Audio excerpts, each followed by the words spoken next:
But because Tao is the course, we can also call Li the water course.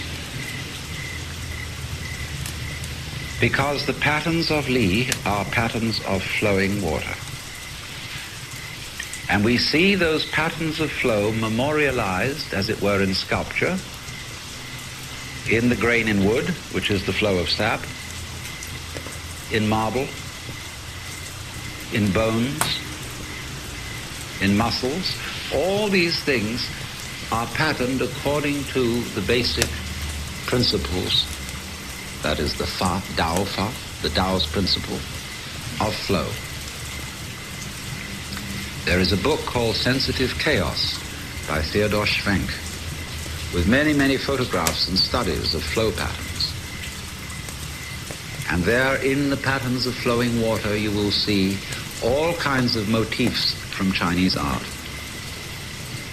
immediately recognizable, including the S-curve in the circle, the yang-yin, like this. See? So, Li means then the order of flow. The wonderful dancing pattern of liquid. Because Lao Tzu likens Tao to water. The great Tao, he says, flows everywhere, to the left and to the right. Like water, I'm interpolating that, it loves and nourishes all things, but does not lord it over them. Because, he says elsewhere, water always seeks the lowest level, which men abhor. Because we are always trying to play games of one-upmanship and be on top of each other. Well, Lao Tzu explains that the top position is the most insecure. Everybody wants to get to the top of the tree, but then if they do, the tree will collapse. That's the fallacy of American democracy. You too might be president. The answer is, no one but a maniac would want to be president. Who wants to be put in charge of a runaway truck?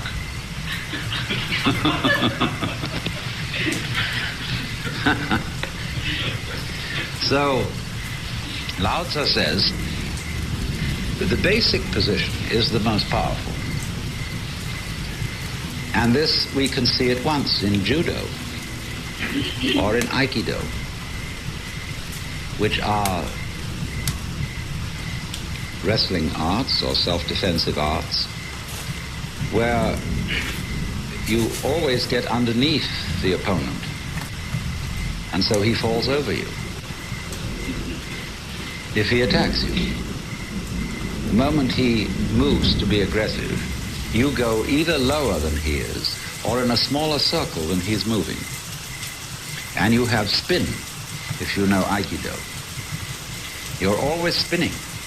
And you know how something rapidly spinning exercises centrifugal force. So if somebody comes into your field of centrifugal force, he gets flung out, but by his own bounce. It's very curious.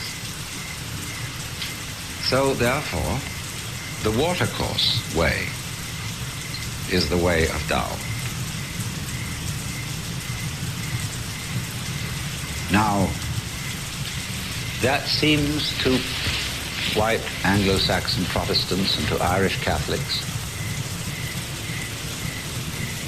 lazy, spineless, passive. And I'm always being asked when I talk about things, if people did what you suggest, wouldn't they become terribly passive?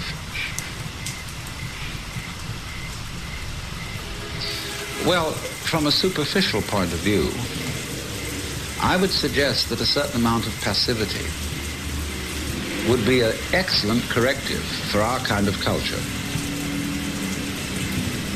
Because we are always creating trouble by doing good to other people. You know, we wage wars for people's benefit. And educate the poor for their benefit, so that they desire more things which they can't get.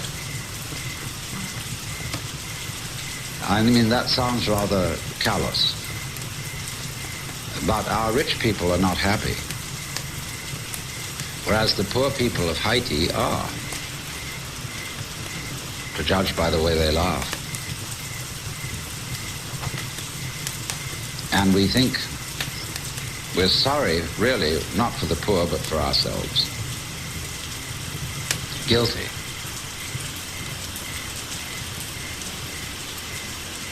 So a certain amount of doing nothing and stopping rushing around would cool everything.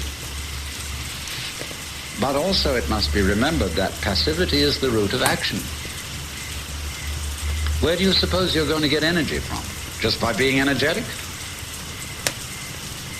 No, you can't get energy that way. That is exhausting yourself. To have energy, you must sleep, but also much more important than sleep is what I showed you at the beginning. Passivity of mind, mental silence.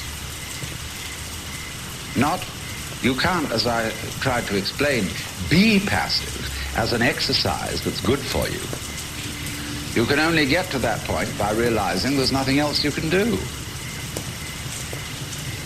So for God's sake, don't cultivate passivity as a form of progress. That's like playing because it's good for your work. You never get to play.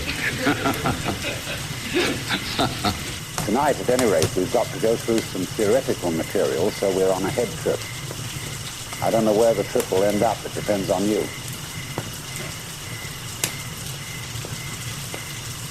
But in order to lay the foundations for this, we've got to examine ideas that are basic to our common sense. Ideas are very powerful. It's not only emotions that are powerful in human life. Psychoanalysis has, of course, examined the emotional bases of human opinions and beliefs, but one should also examine the intellectual bases of psychological principles, or theories, or therapies, because everybody who speaks a language at all has underneath the surface of the language, or the figuring that he uses, certain basic assumptions which are usually unexamined. And these unexamined systems of belief are extremely powerful in their influence over our lives. We will begin with one very common idea that's built into our common sense, which is that the world, the physical world, consists of two aspects, respectively form and matter. This was foisted on us by Aristotle, and also by the Bible, because it is said that God created man out of the dust of the earth, and as it were made a figurine in his own image, and then breathed the breath of life into its nostrils, so that this form of clay became a living being. And so underneath that lies the notion that everything material is made of some sort of basic stuff, like clay is the basis of pots. And for centuries, scientists, philosophers wanted to know, what is that stuff? What are we made of? Now look here, a carpenter makes tables out of wood, and a potter makes pots out of clay. But I ask you, is a tree made of wood? Obviously not. A tree is wood. It's not made of it. Is a mountain made of rock?